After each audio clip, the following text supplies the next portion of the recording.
Welcome to our channel. Today we how to configure Trello boards, quick tutorial step by step clearly.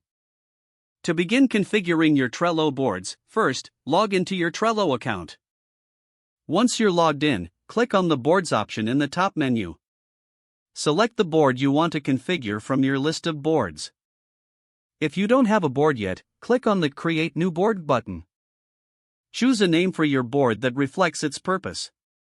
Select a background color or image that suits your project visually. Next, set the board to either private, workspace visible, or public, depending on who you want to share it with. Now, let's create lists for your board. Click on the Add a List option on the left side. Type the name of your first list, such as To Do, and press Enter.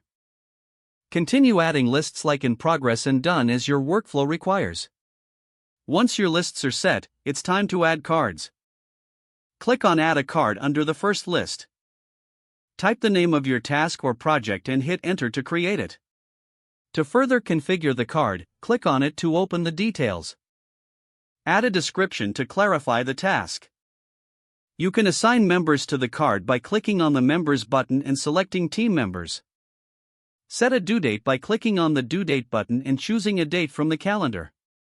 Now, add labels to categorize your tasks better by clicking on the Labels option and selecting a color. To enhance your workflow, consider adding checklists within the card for individual tasks. Click on Checklist and name it, then add your checklist items. To track progress visually, you can upload attachments by selecting the Attachment button. After configuring your card, you can drag and drop it between lists as you work through tasks. For additional organization, customize board backgrounds or set up automation with Trello's Butler feature.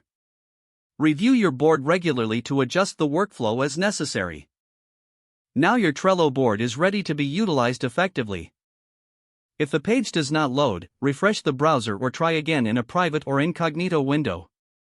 Make sure you are using the correct email address, then retype it carefully to avoid small typos. Don't forget to like this video and subscribe to our channel for more step-by-step tech guides.